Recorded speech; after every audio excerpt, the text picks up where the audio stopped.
మెడ్సీ IVF ఉచిత సంతాన సాఫల్య చికిత్స శిబిరం మార్చి 1 నుండి 31 వరకు. నమస్తే, welcome to Suman TV. Diabetes ఉండేవాళ్ళు ఎప్పటికప్పుడు వాళ్ళ షుగర్ లెవెల్స్ ఫ్లక్చువేషన్స్ అవుతూ ఉండేటప్పుడు హోమ్ రెమెడీస్ ఏం పాటిస్తే అప్పటికప్పుడు దాన్ని తగ్గించుకునే అవకాశం ఉంటుంది. ఈ అంశంపై మాట్లాడేందుకు మనతో పాటు ఉన్నారు physician and diabetes counsellor and consultant doctor Kiran Ganga గారు. Hello sir. నమస్కారం మేడం. సార్, డయాబెటీస్ ఉండేవాళ్ళు ఇంట్లో సడన్గా ఇప్పుడు ఏదో ఒకటి తింటారు, ఏదో ఒకటి జరుగుతూ ఉంటుంది. ఆ షుగర్ లెవెల్స్ అనేది ఫ్లక్చువేషన్స్ అనేవి బాగా జరుగుతుంటుంది. సో అప్పటికప్పుడు డాక్టర్ని కన్సల్ట్ చేయలేరు కాబట్టి ఇంట్లో హోమ్ రెమెడీస్గా వాళ్ళు ఏం పాటిస్తే దాన్ని కంట్రోల్ చేసుకునే అవకాశం ఉంటుంది. డెఫినెట్గా ఇవాళ రేపు గ్లూకోమీటర్ అందుబాటులో ఉంది, లేకన్నా ఉంటే కంటిన్యూస్ గ్లూకోజ్ మానిటరింగ్ సెన్సార్స్ పెట్టుకుంటున్నారు కాబట్టి ఆ పెరిగిన లెవెల్స్ని కూడా వీళ్ళు గుర్తించగలుగుతున్నారు. గతంలో అయితే గుర్తించలేకపోయేవాళ్ళు. షుగర్ డౌన్ అయితే చల్లగా చెమటలు పట్టిపోయి ఏదో అప్పుడు ఫీల్ అయ్యి ఇమీడియట్గా 2-3 చెంచాల గ్లూకోజ్ పౌడర్ నోట్లో వేసుకోవటం, లేదా పంచదార వేసుకోవటం, లేదా బెల్లం వేసుకోవటం, లేదా ఏదైనా పండు తీసుకోవటం. సో షుగర్స్ 40-50 మిల్లీగ్రామ్స్కి పడిపోయినాయి అనుకుందాం.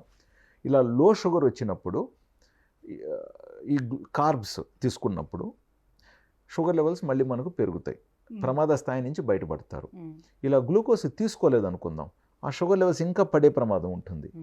బట్ జనరల్గా లివర్ అనేది ఈ పాయింట్ని అండర్స్టాండ్ చేసుకొని అది మళ్ళీ గ్లూకోజ్ని ఉత్పాదన చేసి రక్తంలోకి విడుదల చేస్తుంది. బట్ ఆ ప్రక్రియ కొంచెం ఆలస్యమైంది అనుకోండి, ఈలోపు పేషెంట్ భయపడిపోతారు.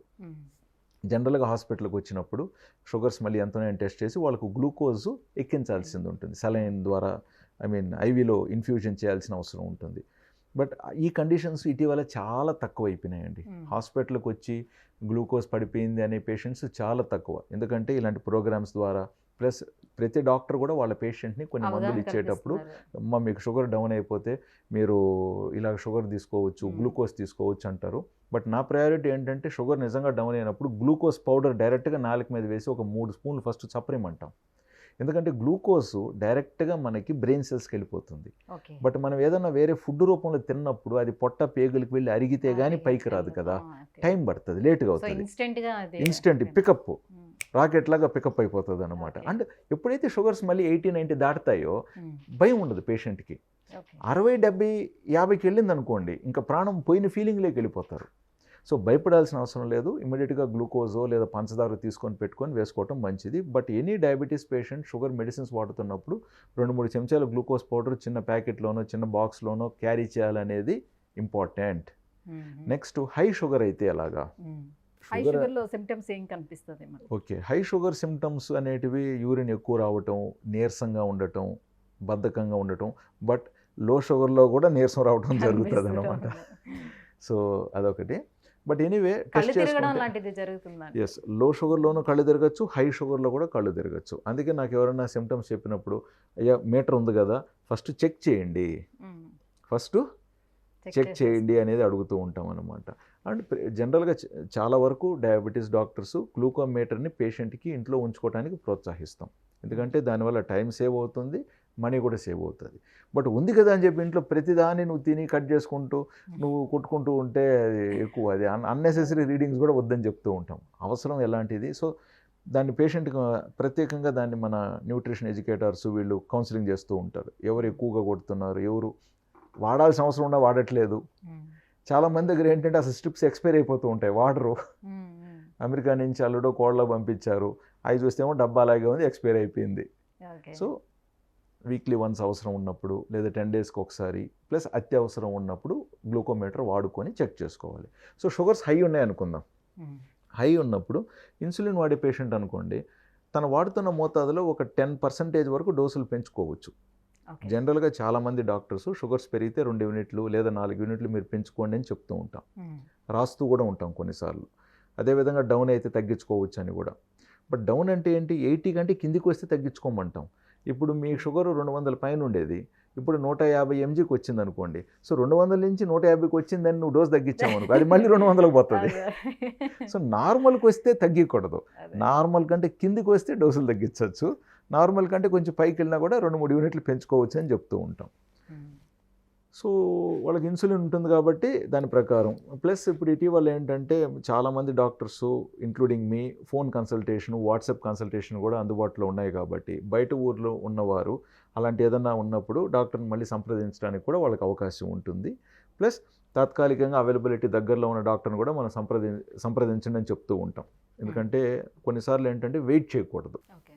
ఇప్పుడు డాక్టర్ని పేషెంట్ నెల క్రితం కలిసి ఉంటారు, డాక్టర్ మళ్ళీ 3 months తర్వాత రమ్మని చెప్పుంటారు. సో ఇంకా 2 months టైం ఉంది. 2 months టైం ఉంది కదా అని చెప్పేసి మనం కొన్నిసార్లు నిర్లక్ష్యం చేయకూడదు.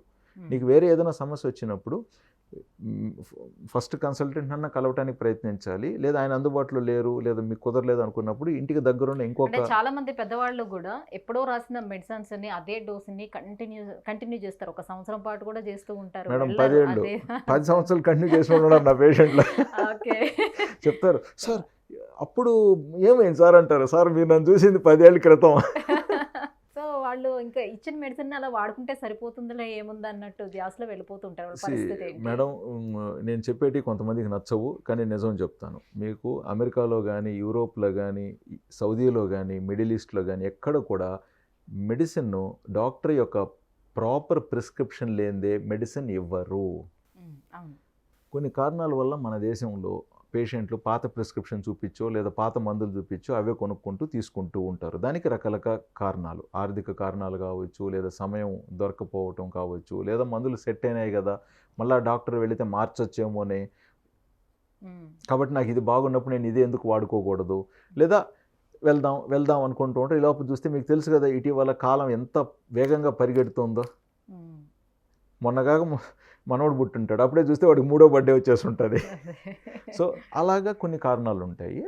బట్ జనరల్గా ఇప్పుడు డాక్టర్ దగ్గర మీరు ఒక 3 months ప్రిస్క్రిప్షన్ తీసుకుంటే 3 months అయిన తర్వాత మళ్ళీ కన్సల్ట్ అవ్వాలన్నది అవసరం. ఎందుకంటే మేబీ మీ మెడిసిన్ బాగా పనిచేస్తూ ఉండిండొచ్చు, మేబీ మీకు షుగర్స్ పెరగకుండా కూడా ఉండిండొచ్చు, చాలా సంతోషం. ఎందుకంటే కొంతమందికి పెరిగిపోతాయి. అదే మెడిసిన్ వాడుతున్నా కూడా షుగర్స్ 300, 400కి వెళ్ళి తగ్గట్లేదని తిరిగి వచ్చే వాళ్ళు ఎక్కువ ఉంటారు. సార్ అప్పుడు మీరు ఇచ్చారు సార్ ఆ ట్యాబ్లెట్ 5 years భలే పనిచేసింది సార్, ఆ తర్వాత ఒక 2-3 years నేను ఆ ట్యాబ్లెట్ని డోసులు పెంచుకుంటూ వచ్చాను, కానీ ఇప్పుడు ఎంత పెంచినా కూడా కడుపులో మంట పెరుగుతుంది కానీ షుగర్ అయితే తగ్గట్లేదని వస్తారు కొంతమంది పాపం. అప్పుడు వాళ్ళు కొంచెం పద్ధతిగా, గతంలో అయితే కోపంగా చెప్పేవాళ్ళం, బట్ ఇప్పుడైతే సరే పర్వాలేదు సార్, బట్ నెక్స్ట్ టైం కొంచెం అలా చేయకూడదు అని చెప్పేసి మర్యాదపూర్వకంగా వాళ్ళని ఇబ్బంది పెట్టకుండా. అంటే సాధారణంగా ఇట్లా ఉండేవాళ్ళు ఎన్ని మంత్స్కి ఒక్కసారి అట్లా డాక్టర్ని కన్సల్ట్ అయ్యి అట్లా మెడిసిన్ చేంజ్ చేసుకోవడం బెటర్ అని అంటారు? ఇది కూడా ఎలాంటి క్వశ్చన్ అంటే, ఇప్పుడు ఈ 30-40 ఏజ్ గ్రూప్లో డయాబెటీస్ ఎక్కువ మందికి పెరిగిందండి. 20 years బ్యాక్ ఈ నెంబర్స్ లేవు. సో వీళ్ళకి ఏంటంటే కొంతమందికి షుగర్స్ చాలా బాగా స్టేబుల్గా ఉంటాయి, బట్ కొంతమందిలో ఫ్లక్చుయేట్ అవుతూ ఉంటాయి. అండ్ ఇంకొకటి ఏంటి, షుగర్స్ హై ఉన్నప్పుడు షుగర్స్ నార్మల్ రావడానికి మనం ఒక రకమైన ట్యాబ్లెట్ ఇచ్చి ఉంటాం. అండ్ ఈ షుగర్స్ కంట్రోల్కి వచ్చిన తర్వాత ఈ షుగర్ తగ్గించే ట్యాబ్లెట్ని డోసు తగ్గించో లేదా ఆ ట్యాబ్లెట్ని స్టాప్ చేసి నెక్స్ట్ తగ్గిన షుగర్స్ని పెరగకుండా ఉండటానికి మనం వేరే ట్యాబ్లెట్ పెట్టాలనుకుని ఉంటాం. ఇప్పుడు పేషెంట్ కలవకపోతే ఈ చేంజ్ జరగదుగా. సో అప్పుడు నేను ఇచ్చిన ట్యాబ్లెట్ ఏంటి, షుగర్స్ని తగ్గించేది అనుకుందాం. సో తగ్గించే ట్యాబ్లెట్ నువ్వు ఇంకా షుగర్స్ తగ్గిన తర్వాత కూడా నువ్వు దీన్నే కంటిన్యూ చేస్తున్నావు అనుకుందాం, అప్పుడు ప్యాంక్రియాస్ మీద లోడ్ పడుతుంది. ఈ లోడ్ పడేది నొప్పి రూపంలో తెలియదండి, ప్యాంక్రియాస్ మీద లోడ్ పడుతూ ఉంటుంది. సో కొన్నిసార్లు ఆ ట్యాబ్లెట్ ఒక డోసు తగ్గించాల్సిన అవసరం ఉంటుంది. సో ఈ పేషెంట్స్ డోసు పెంచుకోవడం స్వతహాగా చేయగలుగుతారు, బట్ తగ్గించాల్సిన డోసు చేయట్లేదే. ఇప్పుడు నేను అప్పుడు 2 mg ఇచ్చుంటాను, లేదా వేరే డాక్టర్ ఇచ్చి ఉంటారు. ఇప్పుడు షుగర్స్ తనకు చాలా బాగా కంట్రోల్కి వచ్చాయి కాబట్టి 2 mg నుంచి 1 mgకి తగ్గించాల్సిన అవసరం ఉంది. ఇది తగ్గిలేదుగా.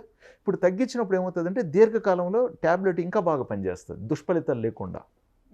అట్లాంటి పాయింట్స్ వస్తాయి. అంతేకాకుండా ఇప్పుడు ఒకప్పుడు మనం ఒక పేషెంట్కి ఒక ట్యాబ్లెట్, ఒక మెట్ఫార్మిన్ తీసుకుందాం, ఒక 2 grams పెట్టున్నాం పర్ డే. పేషెంట్ అప్పుడు 60 వయసు, ఇప్పుడు ఆయన స్లోగా 70 వయసు కూడా దాటారు. బట్ ఆయనకు కిడ్నీ ఫంక్షన్ కొంచెం తగ్గుంటుందేమోగా, ఒక 20-30% కిడ్నీ ఫంక్షన్ తగ్గుండొచ్చు. కొంచెం కిడ్నీ ఫంక్షన్ తగ్గినంత మాత్రాన, కొంచెం లివర్ ఫంక్షన్ తగ్గినంత మాత్రాన రిపోర్ట్స్లు ఇమీడియట్గా రావు. ఇప్పుడు మీలో యూరియా క్రియాటినిన్ రిపోర్ట్ పెరగాలంటే 50% పైగా కిడ్నీ డ్యామేజ్ అయితే కానీ ఈ రిపోర్ట్ పెరగదు. సో లేదు మేము సొంతంగా రిపోర్ట్లు కూడా చెక్ చేసుకొని చూసుకుంటున్నామని కూడా అనొచ్చు కొంతమంది. HbA1c టెస్ట్ ఎన్ని మంత్స్కి ఒకసారి వాళ్ళు చేయించుకుంటారు? HbA1c జనరల్గా 3 monthsకి ఒకసారి చేయాలండి, మరి నెలకి కూడా అవసరం లేదు. కొంతమంది వారానికి ఒకసారి కూడా చేస్తారు, అది వేస్ట్ అండి, వేస్ట్. 2-3 మంత్స్కి వాళ్ళు ఒకసారి ఇవ్వడం కూడా చూస్తాం. మినిమం 3 మంత్స్ రిపోర్ట్నే 3 మంత్స్ రిపోర్ట్. ప్రెగ్నెన్సీలో కొన్నిసార్లు 1 మంత్ 1.5 మంత్ కూడా చెక్ చేసుకుంటాం, కొన్ని కండిషన్స్లో చూసుకుంటాం. బట్ జనరల్గా 3 మంత్స్ యావరేజ్ టెస్ట్ 3 మంత్స్కి ఒకసారి. కొంతమంది ఎవ్రీ 3 మంత్స్కి చేయించుకోలేనప్పుడు 6 మంత్స్కి ఒకసారి కూడా చేస్తాం. ఓకే. కొన్ని సందర్భాలలో కొంతమంది సంవత్సరానికి ఒకసారి చేసుకుంటారు, మనం బలవంత పెట్టలేం.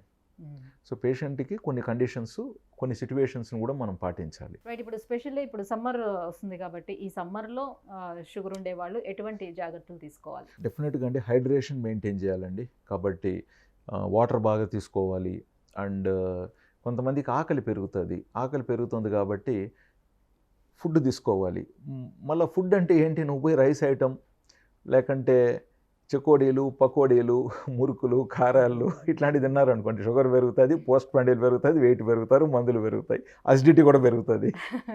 ఫ్రూట్స్, వెజిటబుల్స్ అనేది చాలా ఇంపార్టెంట్. ముఖ్యంగా ఇప్పుడు ఉదాహరణకి టమాటో తీసుకుందాం, చాలా మంచిదండి. టమాటోని అందరూ కూడా ఏదో వంటల్లో వాడే కాయ అనుకుంటారు, కానీ ఒకప్పుడు టమాటో జ్యూస్ అద్భుతంగా దొరికేటివి. నాకు తెలియదు ఇటీవల మనకు న్యాచురల్గా టమాటో జ్యూస్ ఎంతమంది చేసి అమ్ముతున్నారని. షర్బత్ అని చెప్పి టమాటా అమ్మేవాళ్ళు, టమాటాతో జ్యూసులు చేసి. బట్ టమాటోను ఆ విధంగా జ్యూస్ చేసుకొని కూడా తీసుకోవచ్చు సమ్మర్ టైంలో. బట్ సాల్ట్ వేస్తే బీపీ పెరుగుతుంది, షుగర్ వేస్తే షుగర్ పెరుగుతుంది. అంటే చాలా వరకు మన పేషెంట్లందరూ బీపీ, షుగర్ 2 కలిపి ఉంటాయి. కాబట్టి షుగర్ వద్దు. సో ఇప్పుడు షుగర్ ఉండే వాళ్ళు టమాటో తీసుకోమని చెప్తున్నారు. షుగర్ ఉండే వాళ్ళకి కిడ్నీ ప్రాబ్లం కూడా వస్తుందని అంటారు. ఓకే, కిడ్నీ సమస్యలు ఉన్న టమాటో తినద్దు అంటారు. ఓకే. ఎట్లా? అగ్రి. టమాటోస్ తింటే స్టోన్స్ ఏర్పడతాయని కొంతమంది. అందరికీ అన్నీ ఏర్పడవండి, అది ఎవరికో ఒకరు ఉంటుంది. ఆ ఒక్కరికి మనం కలిసినప్పుడు వాళ్ళకి సలహాలు మారుతాయి. ఓకే. బట్ ప్రాధాన్యంగా అందరికీ కిడ్నీ ప్రాబ్లమ్స్ అయితే ఉండవు కదా. సో మనం భావించేది ఏంటి, 200 మందిలో 199 మంది సేఫ్ సైడ్. సో మనం వీళ్ళ గురించి మాట్లాడుతున్నాం అన్నమాట. సో టమాటో కూడా ఇప్పుడు కొంచెం పండు మాగింది తీసుకున్నారనుకోండి, సో కొంచెం షుగర్ ఎక్కువగా ఉన్నవారు, HbA1c 8 పైన ఉన్నవారు, వెయిట్ తగ్గాలనుకుంటున్నవారు మరి పండుగ టమాటాలు తీసుకోకపోతే బెటరు. ఓకే. లైట్గా ద్వారగా మాగినట్టు వీళ్ళు తీసుకుంటున్నారు అనుకోండి, మంచిగా సలాడ్ రూపంలో బాగా తినొచ్చండి టమాటోస్. మీరు హ్యాపీగా 200 గ్రామ్స్ తినండి కూర్చొని ఓపిక్గా, పొట్ట నిండుతుంది. నేను ఎప్పుడు చెప్తూ ఉంటాను, సటైటీ లెవెల్స్ పెరుగుతాయి. కాబట్టి నెక్స్ట్ పూట తినబోయే ఫుడ్ క్వాంటిటీ తగ్గించుకుంటారు, రైస్ క్రేవింగ్ తగ్గుతుంది. అంతేకాకుండా టమాటాని మనం జ్యూస్ రూపంలో కూడా మీరు తీసుకోవచ్చు అని చెప్తున్నాం. మంచిగా అందులో ఇంకొంచెం నిమ్మకాయ కూడా పిండుకొని కూడా తీసుకోవచ్చు. ఫ్రెష్ టమాటోస్ ఇంకా మంచిది.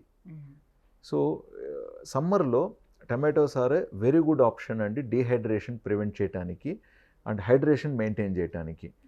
అంతేకాకుండా వయసులో పెద్దవారు కూడా నవలలేరు కొన్ని, టమాటో అనేది ఈజీగా తీసుకోవచ్చు, చిన్న చిన్న పీసెస్గా కట్ చేసుకొని. ప్లస్ టమాటోలో మనకు చాలా మంచి పోషక విలువలు ఉన్నాయిగా. అంతేకాకుండా ఇప్పుడు లో షుగర్ గురించి మాట్లాడాను బిగినింగ్లో. మనం షుగర్ డౌన్ అయిపోతే ఇమీడియట్గా గ్లూకోజ్ తీసుకుంటే బెటర్ అన్నాం కదా. ఆ తర్వాత వాళ్ళ ఫుడ్ తీసుకోవాలి. ఇప్పుడు ఫుడ్ తీసుకునే టైం అంటే ఇప్పుడు లంచ్ తీసుకోవాలనుకుందాం, సో లంచ్ టైం కాదు, సో ఏం తీసుకోవచ్చు, అల్పాహారాలు అన్నప్పుడు ఇమీడియట్గా మనం ఏం ఆలోచిస్తాం, మళ్ళీ టమాటో ఏంటి మరీ కీరాలాగా వెరీ లో గ్లైసెమిక్ కాదు, అలాగని అరటిపండులాగా హై గ్లైసెమిక్ కాదు, మీడియం గ్లైసెమిక్ ఇది. కాబట్టి దీన్ని హ్యాపీగా వీళ్ళు తీసుకోవచ్చు అన్నమాట. ముఖ్యంగా బరువు తగ్గాలనుకుంటున్న వారు టమాటోస్ని డైలీ ఇన్కార్పొరేట్ చేసుకోవచ్చు, లేదా ఆల్టర్నేట్ డే రకరకాల వెజిటబుల్స్తో పాటు. అంతేకాకుండా ఇంటర్మీడియట్ ఫాస్టింగ్ చేస్తున్న వారు కానీ కూడా మధ్యలో కానీ తినాలనిపించింది, షుగర్స్ కొంచెం డౌన్ అవుతున్నాయి అనుకున్నప్పుడు ఇలాంటి ఫుడ్ తీసుకోవచ్చు. అండ్ ఎప్పుడు కూడా మీకు షుగర్ డౌన్ అయితే డెఫినెట్గా నెక్స్ట్ కన్సల్టేషన్లో డాక్టర్ దృష్టికి తీసుకెళ్ళాలి. ఏమని, సార్ నాకు షుగర్ డౌన్ అయిపోయింది కాదు, పలానా రోజున పలానా టైంలో ఆ రోజు నా నడవడికలు దినచర్యలు ఇలాగున్న రోజున నాకు షుగర్ డౌన్ అయింది అనేది ప్రత్యేకంగా చెప్పగలిగితే అది చాలా యూస్ఫుల్. ఓకే. అప్పుడు దాన్ని బట్టి మీరు ఏమి అవాయిడ్ చేయాలి, ఎలాంటి మెడిసిన్ ఇవ్వాలనే తెలుస్తుంది. కరెక్ట్. సార్ మీ మాత్రం వేసుకుంటే నాకు షుగర్ డౌన్ అయింది అన్నారనుకోండి, అది కరెక్ట్ ఇన్ఫర్మేషన్ ఇవ్వదు డాక్టర్కి. సో మీరు మీ సంభాషణని క్లారిటీగా చెప్పడం కూడా డాక్టర్కి చాలా ఇంపార్టెంట్. ప్లస్ డాక్టర్తో కూర్చున్న ఆ ఫ్యూ మినిట్స్ మీరు ఏదైనా ఒకటి చెప్పాలనుకున్నప్పుడు దాని మీద ఫోకస్ చేసి ఫస్ట్ దాన్ని ఫినిష్ చేయండి. సో వేరే ఆ అన్రిలేటెడ్ క్వశ్చన్స్ మాట్లాడుతూ టైం కిల్ చేసేసామనుకోండి, సో అవసరానికి వచ్చేసరికి టైం సరిపోదు కన్సల్టేషన్లో. సో ఇవన్నీ నేను సరదాగా క్లుప్తంగా చెప్తున్నానండి. So nothing to worry. Summer వస్తున్నప్పటికి కూడా ఎటువంటి ఇబ్బంది లేదు, వాటర్ మంచిగా తీసుకోవాలి, అత్యవసర సమస్యలు రాకుండా మనం కాపాడుకోవాలి. Right. Thank you so much అండి. సో షుగర్ లెవెల్స్ ఫ్లక్చువేషన్స్ వచ్చేటప్పుడు హోమ్ రెమెడీస్గా ఏమేమి చేయొచ్చు అనే విషయాన్ని ఇంత క్లియర్గా చెప్పినందుకు థ్యాంక్ యూ. నమస్తే.